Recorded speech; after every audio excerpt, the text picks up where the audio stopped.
Okay, this is Jimmy Jive, and we're back for part 2 with Karen and Neal. Karen, tell me a little bit more of these stories and who you played with after. Well, towards the end of Inside Out, I had 5 different projects going. I had Inside Out and Christine Taken. Oh. And that was a trio that played. I met him through my drummer, Kathy. Right. And he was in this band with Kathy's boyfriend called Christine Taken. And we used to play at the pub all the time. Mm-hmm. And that was kind of weird. I only did it because it was Kathy's boyfriend. I thought I was doing her a favor by being in the band, but that was how I met Jeff. And What were you playing, bass in that or guitar? yeah, I played bass. Oh, okay. Bass. And then I recorded songs with Warren DeFever, some His Name Is Alive stuff. And I recorded with Warren DeFever, and so we started this band with Damian Lang from Elvis Hitler and Warren DeFever from Elvis Hitler. He had this His Name Is Alive thing going on, and he was signed to 4AD Records at a very early age. And he recorded Inside Out. Anyway, we were the first band that Warren DeFever recorded. And Warren and I became good friends. And so we started a band called the Dirt Eaters, and that was Warren and Damian and Melissa. Who was playing bass, you or Warren? I was playing bass and singing. Warren DeFever played lead guitar. Oh, okay. And Melissa Elliott played rhythm guitar, but her and Warren were the main songwriters. Mm-hmm. And I would come in and do the bass stuff and, help knit the songs together beautifully with some of my best bass lines, I have to say. Damian's on drums. It was a really different sound. Yeah. And I kind of felt like they wanted me to be the next Kim Deal. The singing was really hard for me because I was used to singing really high-pitched, high-chart, aggressive stuff. And doing this stuff, we did a lot of really cool songs. A lot of them were released on this 6 album compilation of His Name Is Alive. Just came out on 4AD Records. Yeah, isn't that where he mentioned that you influenced him on the bass? Yep, there's a book with a 6 album set. Unfortunately, not all the Dirt Eaters songs made their way on there, but all the songs that I sang with His Name Is Alive are on there. And in his biography, unbeknownst to me, talked about Inside Out, gave us our props. Said really wonderful things about Inside Out. And then he happened to mention that I was his early musical influence, and I had no idea. Wow, that's awesome. Really awesome, because Warren he's like a genius. Yeah. To this day, he's my favorite producer because, he recorded all the stuff in his basement. Home studio. Was that Livonia? It was Livonia, yes. And now Warren, he masters albums and records bands at Third Man Records in Detroit. It's a good gig. And he deserves it. He's amazing. He's just got so much talent. I was involved in 5 different projects. I was in Inside Out. We just could not get signed. We did not fit any particular genre. We were kind of hard to sell. We didn't have an image. We didn't have a shtick. We got discouraged. And we were broke from touring. We had to pay our bills. As we recorded our last EP with Tim Pakladinas from Angry Red Planet in his Woodshed Studios. I think 94? 94. Okay. 94, 95. And that was a 4-song EP. I think it was called Kicking a Dead House. I don't know, something like that. That's cool. Yeah, I think we did a 4-song thing. What are these projects were you in when you went out and played in Mexico? That was in the Dirt Eaters. Oh, okay. Yeah, because His Name Is Alive had some gigs in Mexico, so the Dirt Eaters opened up for His Name Is Alive. Yeah, we did the book festival and we did another show. Were you doing any kind of double bill? No, I didn't do anything with His Name Is Alive. Oh, okay. I was just a featured singer. Karen Oliver was the main singer. She was the golden voice. The line of vocals she has now fits the bill perfect. She sounds wonderful. The thing with Karen Oliver, she moved to Chicago, so her commitment with the band kind of fell through. Thing is, if I would have signed to Interscope, if I would have agreed to sign, I wouldn't be allowed to pursue any of my other musical projects. They would own me. And the thing is, I didn't write any of the lyrics. Like I said, I knit some of those songs together beautifully. And unfortunately, I didn't get credited for being the bass player of the Dirt Eaters in the book. Oh, man.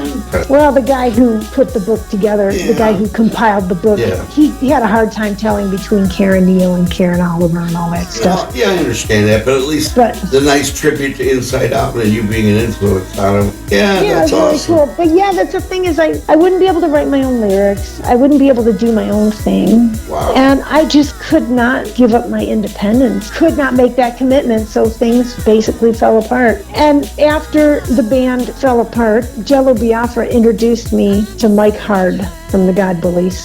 He came to town, he did a spoken word performance in Pontiac, and that was where I met Mike Hard. And while Jello was in town that weekend, I picked him up. Mike Hard joined us, and Jeff and I, it was the four of us, we drove all over the place before his spoken word performance. Yeah, and then we went out to eat together, and it was really cool. And I gave Mike Hard a couple of my Inside Out singles. Next thing I know, they're putting out God Bullies album on Alternative Tentacles Records. It's Jello Biafra's record label. And he reaches out to me and asks me if I want to sing on their album. I'm like, sure. Yeah, why Anytime someone has asked me to sing, I have never even heard any of this shit. Every opportunity I've had to do something, I've always said yes. Jump because you never know what could come of it. Yeah. Well, they recorded this amazing album called Kill the King. Yeah, isn't it funny? I wound up in a band with a guy from the God Bullies. And instead of singing, he actually had me do this vocal dramatization with him. Yeah, it was part of the album called Pretty on the Inside. And it was this skit. It was literally like this vocal skit that I read through twice, and he recorded me. And I was playing the part of a prostitute, a junkie prostitute. That was on a God Bullies album? That's on a God Yeah, I was on their last album, Kill the King, that was put out by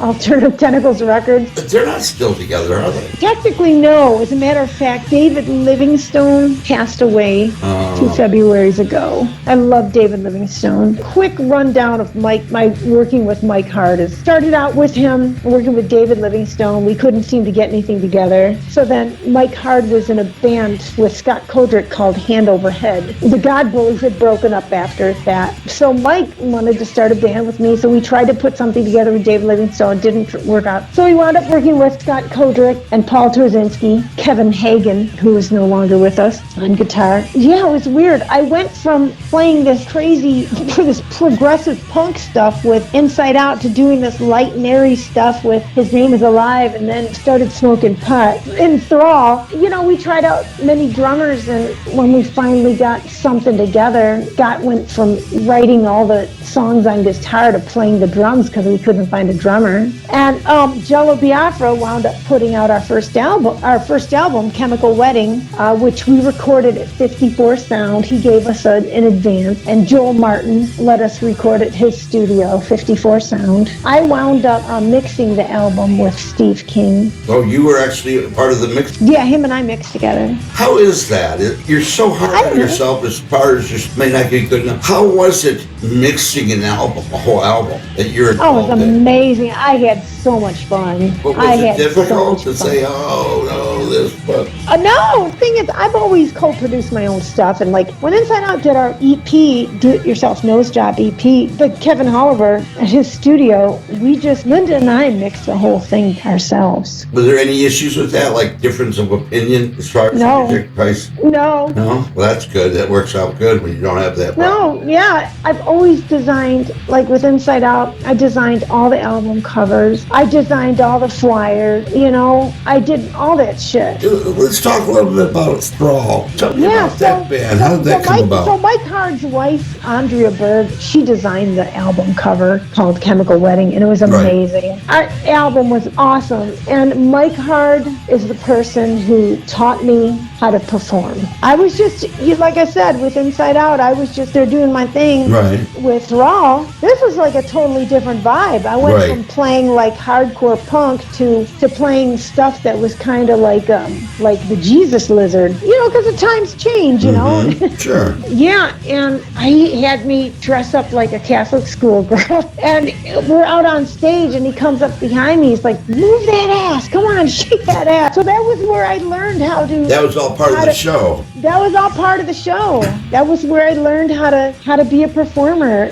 We toured several times. We played the main stage at Emo's. In 1997, we played we got added on to the South by Southwest. We had played Emo's main stage earlier that week, and then 3 days later, they had asked us to come back to play the South by Southwest. You mentioned how he taught you to perform, and you're out there as a schoolgirl routine. I saw a couple videos with you with that band. One of them, I don't know if it was actually made out to be a video, but it was like a bonfire, and part of it that you were involved in, you were dancing in the back of a truck. Oh, that was a different gig.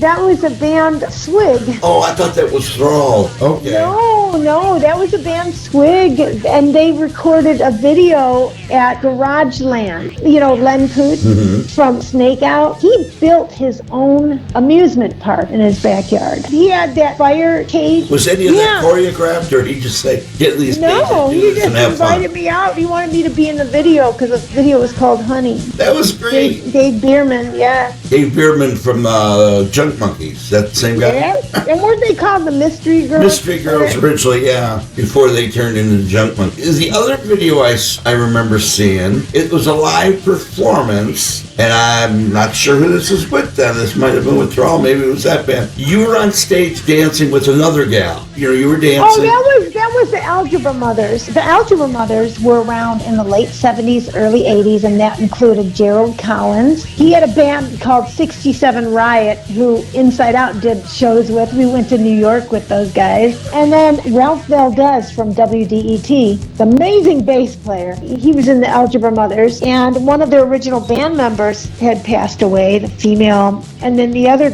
girl, Cherry Wolf, she moved to California. Jack White discovered the Algebra Mothers' original demos. So Third Man Records released all of their demos in a single. Wow. And they needed to throw a band together, and just out of the blue, Ralph Valdez asked me if I wanted to sing. At that point, I had never heard I've heard of them, but I'd never heard the Algebra Mothers. Right. It's like, well, we got a show coming up at Third Man Records. Do you want to do it? I'm like, yeah, sign me up. It was you, like I said, it was you and another girl. You guys were singing. Chrissy Morgan from Bricktown Station. You never played in that band other than, your... Performing live. Sang and we danced. That would have been after Thrall, after the God Bullies? Oh, yeah, that was in 2018, 2019. So the experience you had with those early bands, as far as him teaching you to be a performer, really helped you out as far as doing that. Yeah, I was in Thrall. We were together from like teen 5 through 1997. We broke up. I toured the States like 3 times with those guys. I think 3 or 4 times we toured different,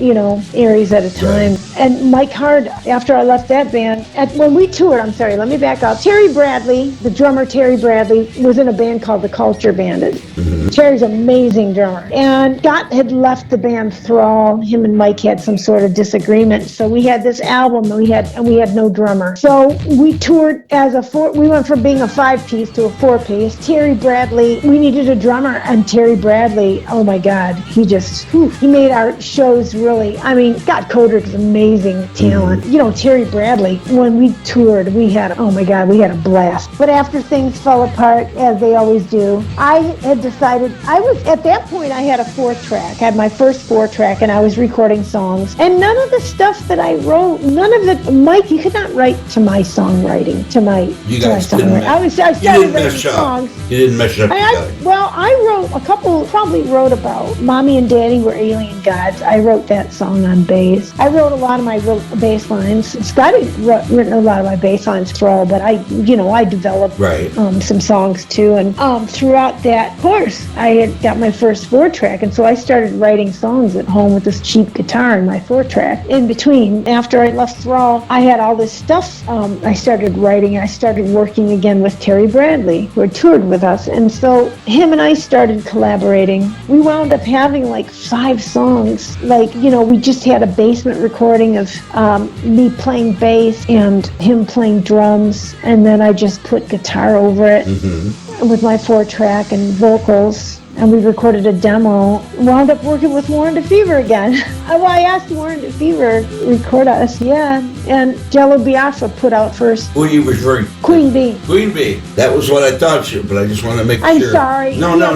We started the band Queen Bee, and that was actually his idea, the name. But I guess that's what I was called behind my back when we were on tour. Because you buzzed around or something? You were real busy? Well, no, because I was like the only female in the band. Oh. So I was like the diva. You were the front of that band, right? It was Queen Bee I was. So yeah, we started this band, and I had this demo, and I talked to Warren DeFever, and he's like, you need to get a guitar player who's just a little better than you. And so Terry found Mike Kish, who's also, the guy's incredibly talented, and he actually wound up singing a couple songs that he wrote, and yeah, amazing songwriter. Well, Queen Bee, we exploded. For some reason, we exploded. And we totally, after working with Mike Hard, we had our image. Yeah. At our first show, we had t-shirts and everything. We had like merch. We didn't have any music yet. Right. But our first show was at the Gold Dollar on June 6, 1998, and we opened up for the White Stripes. Was that before they were known? Was that before they were Right before they got a publicist. Okay. Yep, at the Gold Dollar, and it was really cool. The funniest thing about that show was that we had our band colors. They were black and green, because those were my favorite colors. So those were my band's colors. And I had no idea that the white. So here comes Queen Bee opening the show with black and green, and then here comes the White Stripe with red and white. Right. Well, that's cool. You didn't clash. No, but it's funny because we didn't know. Anyway, the Dura Delinquents were supposed to headline the show, and they backed out of the show. So it was just us two bands. And it's the first time I saw the White Stripes. I really liked them a lot, and I still had their first single that I bought at that show. And after the show, they were backstage, so I walked back there to say hi. I said, hey, great set. I really enjoyed your set. Jack White goes, was that really your first show? Was that really your first gig? I said, yeah. He goes, and I looked at him and I said, I like those red pants. Now, was he asking you if that was your first gig with that band or your first gig here? My first gig with that band. He was asking if that was our band's first gig. Oh, is that really okay. your first gig? I said, yeah, it was our first gig. The funny thing is, Terry Bradley, he's also an amazing bagpiper. And so he started out the show, coming out playing, and then he got behind the drums, put his bag down, we made a bunch of noise and started our set. Well, the funny thing is, like, long after those guys, the White Stripes, got famous, I saw a video on YouTube of them. I don't know if they were in England or I don't know where they were, but they played this huge concert, and they started it out with some guy playing bagpipes. But yeah, Queen Bee, we just, people could not understand why we were so popular, and the reason why we got so popular is because I prayed favor. After when I decided to start a new band, I prayed favor with the Detroit press every day for a year. Now, what does that mean specifically? What do you mean by that? But when you say your prayers, right, you can pray favor. You can pray that you have favor. I have favor with the Detroit press. Oh, okay. You have favor. I have favor with God and with all man. Right. I knew what you meant, but I didn't understand quite what you meant. I started press. I started that in my prayers. David Livingstone put out a new. This was before Real Detroit. Right. He put out a new paper called City Detroit, and he featured my face on the cover. Kind of exploded from there. Well, it didn't last because right after he came out with that paper, Jerry Peterson got the Hugh, I should say, started Detroit Weekly, Real Detroit Weekly. Right, so that kind of knocked City Detroit, because it was just David Livingstone, amazing writer. But yeah, I have him to thank too for starting the buzz. Jello put out our first single. He wanted to put out our album, but we could not tour. The only way that you can tour is if you live out of your car or if you have a significant other paying all your bills, right, and keeping a roof over your head. Or a label that really backs you. It can, at least pay your expense on the road.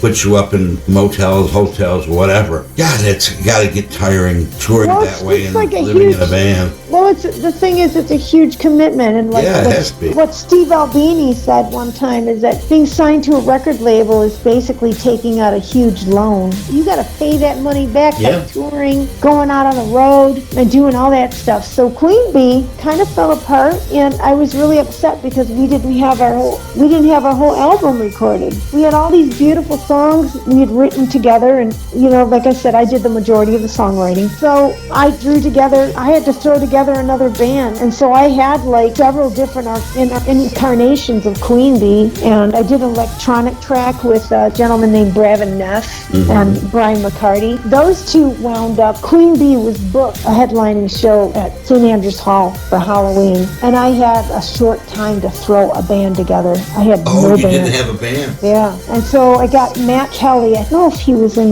can't remember what bands he was in. Was he in Diablos or Reefer Man or something? I can't remember. But Matthew Kelly, amazing drummer. He played drums. The people that I had were starting to fall through. So a week and a half before the show, I told Diana, I said, the Trash Brats have got to headline this. There's no way. So Queen Bee wound up opening for the Trash Brats, and I had a week and a half to throw full band together. And who were these guys? Who was Brian McCarty from the Trash Brats. I had to teach him the songs. Bravin Neff, I had to teach him the songs. He was the one that I did an electronic Queen Bee mix with called Hot a Lot. And yeah, we pulled it off. In a week and a half, we got a band together. But we tried to do some other shows, and it's just not the same. When you don't have the original band members, it's just not the same. But it took me forever to finally record the rest of those songs. At one point, Rachel May played guitar for me, with me, and she was amazing. Adam Berg, the drummer from the God Bullies, playing with us at that time, and then and Jason Pierce wound up playing with us. He played the Magic Stick. That was great. Smalls and the Magic Stick and the Beaumont were like some of my favorite plays. But yeah, and then when that ended, Joey, I wanted to record. Warren gave me another opportunity to record, and so I got Terry Bradley back on drums, and I got Joey Mazzola from Sponge, and from Crud. He was in the band Crud. Oh, I didn't know that. That's how I got to know him. Yeah, I knew Sponge, but I didn't know Crud. Okay. Yeah, that's how I met him, through Danielle and Crud. Was he in Crud when David Black was playing with them? No, David Black replaced him. Oh, okay. But yeah, so he came out to Warren's place and we recorded 6 songs, and then the apartment that Warren was renting, the studio space that Warren was renting, the guy who had the apartment was moving out of his apartment. So that ended Warren's studio, so he did a quick mix for me of all the songs that we did. And I released some of those on compilations and stuff, but I didn't have a band. And then in 2006, I had a chance to go to Japan, so I got Terry Bradley on drums again, and this gentleman by the name of John Hajek, he learned all the material. He even learned like some of Joey's leads, Joey Mazzolla's leads, and we recorded an album with Dave Heitman. We recorded an album called Girl on Top. Queen Bee did. That was the last time we recorded. We got to open up for Mudhoney. We got to do a lot of real shit. And the name really stuck because I had a relationship with the Detroit Press now. Right. We were press darling. And so I would do like little side gigs. Like I started hosting hair shows. I started working with this rapper named Esquire, Kevin Herron. I actually did a rap song with him called Pocket Pal. I would get up with his act. He was like a rap act. And I would like dance with him and the girls. Right. I'd get up and I'd perform with him for a while. I promoted, actually. I helped promote him because he's a real talented guy. So I'd done like a million freaking projects. And then I started, during that time, I'd worked a lot with Brian McCarty. And Brian McCarty with Kevin Perry from the Junk Monkeys and Mystery Girls on bass. And you were what, mostly singing then? I was singing back. Okay. And then Valerie Zane Wolf, who wound up moving state. Michael Brick on rhythm guitar. And Jay Jones on drums. Jay Jones, I actually went. Brian McCarty, I went to high school with. We were like best friends in high school. Well, your whole career, as far as all these bands into Queen Bee, it seemed like quite the wild roller coaster ride. Yeah, well, Brian McCarty and I were best friends in high school, and we used to do photography together. I photographed him all the time, and we had friendship for a very long time. He's one of my dearest friends, and Jello Biafra to this day is one of my dearest friends, and Warren DeFever is someone who I consider one of my dearest friends. Let's move up a little in time. Yeah. did all this stuff. Recently, I think it was like 3 days ago or whatever, you put out a new Queen Bee song called Holy War. And you had mentioned to me that you'd kind of been working on this off and on since, 2016 or somewhere? That particular song, yeah. Holy War. Tell me about this song. It took you quite a while to get it totally together and stuff. Why did it take you so long? Well, in 2010, after They Never Sleep, after Julie died, she was one of my besties, one of my best of besties. We were inseparable, and she just dropped dead one day, and so that was the end of that. So I just kind of stopped socializing, and in 2012, my friend Lo-Fi Bry, known as Carjack, he introduced me to this app called iMachine on the phone. You could record the phone. Mm-hmm. So since 2012, I've been doing all my recording on the phone. I hadn't picked up a guitar in years. Right. And I did release some stuff. I actually released a cover of Santa Baby. And I recorded everything, including my vocals, on my phone. Sounds great. Thanks. Yeah. Great. And I just download everything into GarageBand and mix it. And then I recorded Tame the Tiger. And I didn't have much instrumental. I'd like to do a lot of the instrumentalization because I didn't have a guitar amp. I didn't have a way to plug guitar amp into my laptop. So I just did everything on my phone. So I did a lot of stuff with my voice, a lot of that. And then in 2021, I recorded called Shine. And, over the years, I've embraced my Christianity more so. And for many years, all I cared about was a music career. And I lived as a carnal Christian, unknowingly. I lived as a carnal Christian. I had a relationship with God, but I just didn't take it seriously. And then, after Julie died, I just became more publicly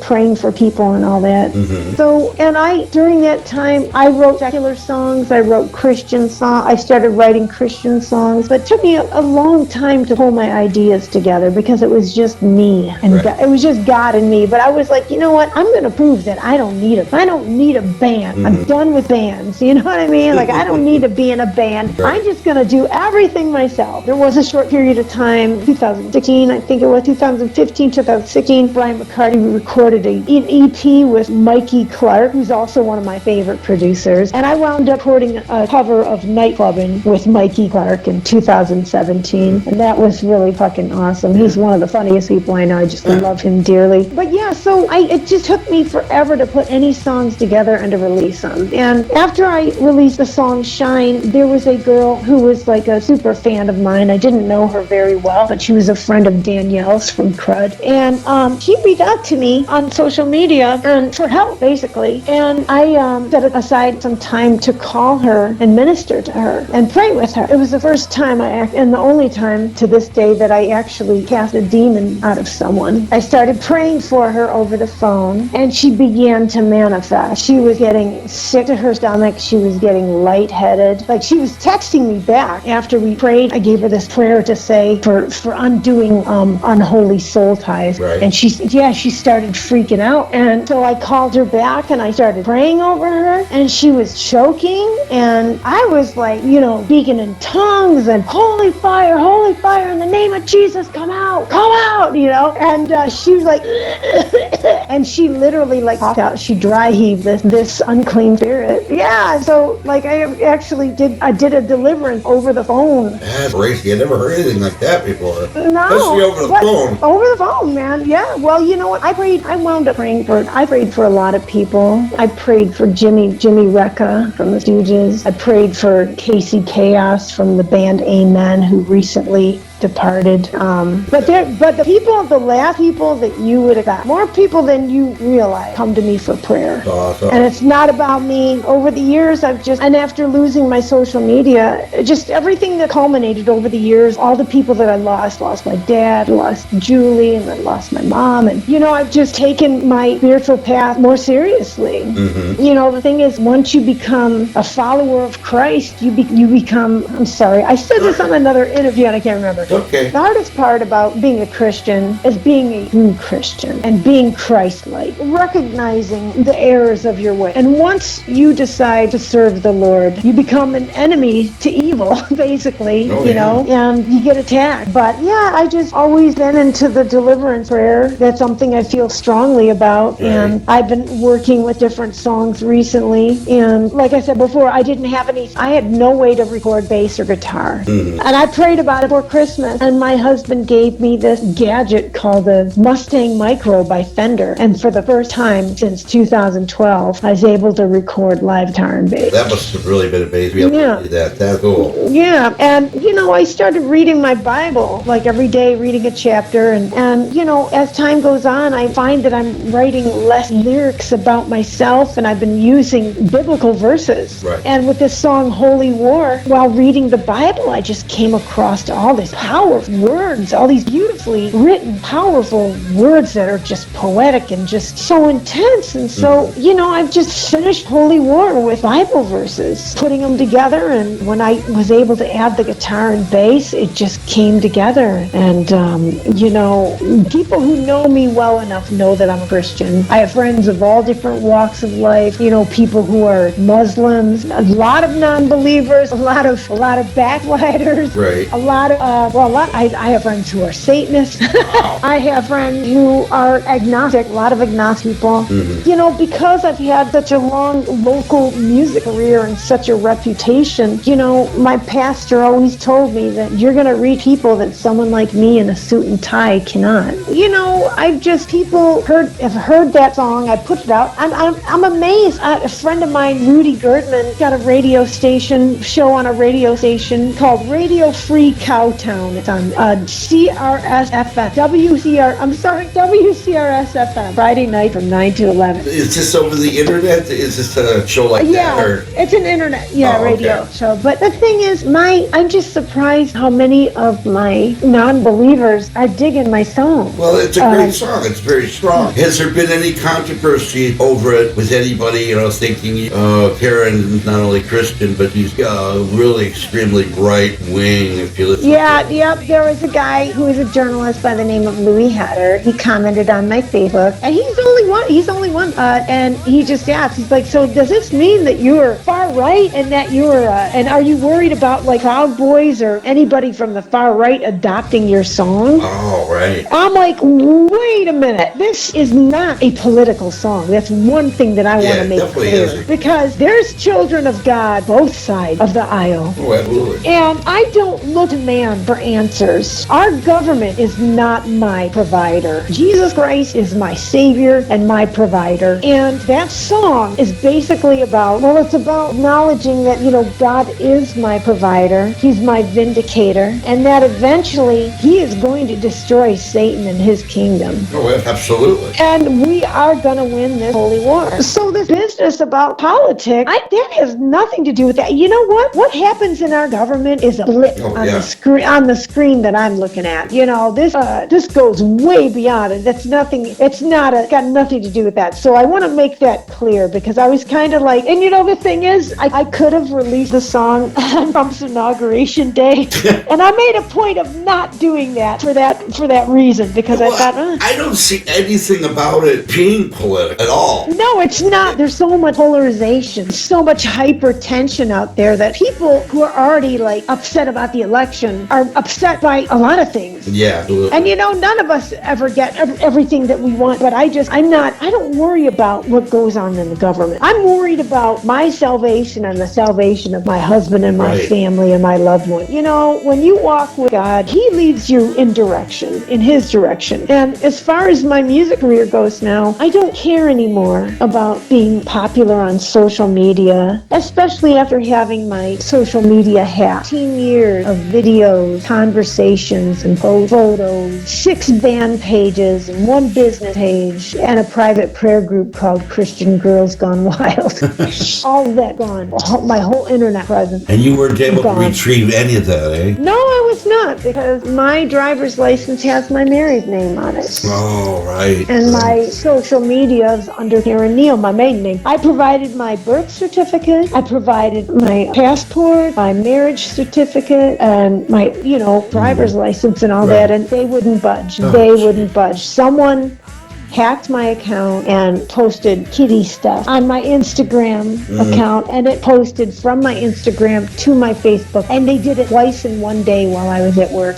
And so I have been, between COVID and between losing my mom in 2020 and then in 2022 having my social media hacked and taken down, being totally cut off from the world for 2 years pretty much. I'm at a point right now where, maybe God allowed that to happen. I look back on my career and I did a lot of crazy stuff. I never showed anything. Right. I did a lot of crazy stuff. I wanted the notoriety. If I can't tour with the band, I'm going to become a commodity. I will become a commodity. And I even, for a while there, I was selling lighters and lollipops with my image on them, with pinup photos of myself. I was selling them at Nor Leather and at the Dirty Show. The thing I wanted to mention, getting back to the song Holy War, like I said, I don't see anything political about it. To me, listening to the lyric and the strength of it seems to me, and I may be wrong, but it seems to me like it's a summation of this battle that you've had, because like I say, when you're a Christian, you're going to battle the devil. So you had this battle with the devil for your soul, but come to this realization that, God's going to be victorious, which we know he will. There's no doubt about that. So does it have any of that to it, or was that any of the, intention behind it? It wasn't really about my personal experience. It was just about being angry at the devil and seeing what he's done, people that I love, what he's done to this earth, and just, we're going to win this holy war, and I just being mad at Satan, and it's funny because some of my friends in some of the darkest metal bands are digging the song too. It's really weird. Even Niagara commented on put a big black heart and two big red exclamation points. Very happy, and I can see how different people that were into different type of things would be attracted to it. And it's so awesome that you're back, and I hope you continue to write more stuff, put some more stuff. Who cares if it's on your phone? Everybody's doing stuff on their phone now. People are creating movies, complete movies on their phone. Yeah. So there's nothing wrong with creating music on it. I guess my dream job would be to own a full studio, which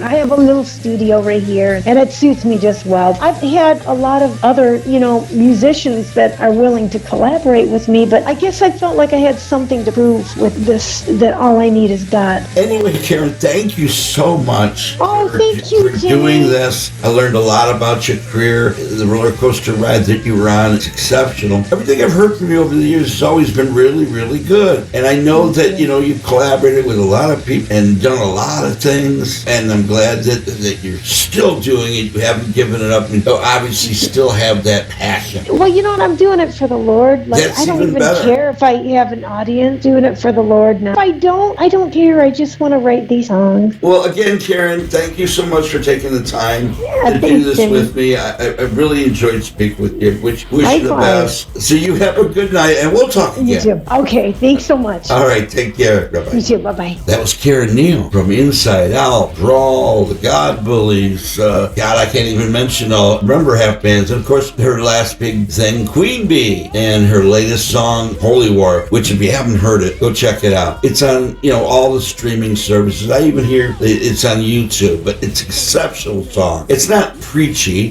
When she mentioned that it was, taken from passages from the Bible, that's true. But it's not a preachy song. It's not like, she's out telling you anything. She's just giving a heartfelt, account of how she feels. It's true to herself. She's being strong in that way. And that to me is wonderful. Well, anyway, this has been Jimmy Job, and you've been listening to Motor City Rock Talk. And as I like to say, keep rocking.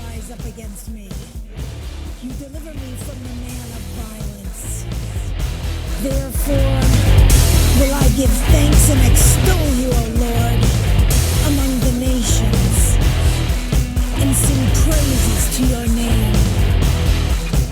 Destroy, O Lord, confuse their tongues, for I have seen violence and strife. We're gonna win this holy war. We're gonna win this holy war.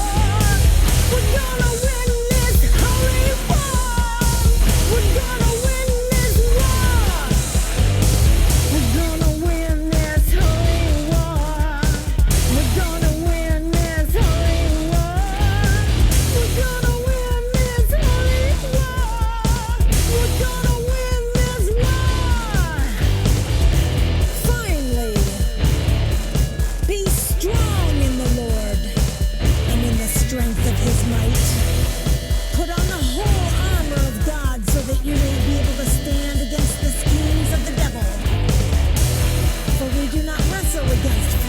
and blood, but against the rulers,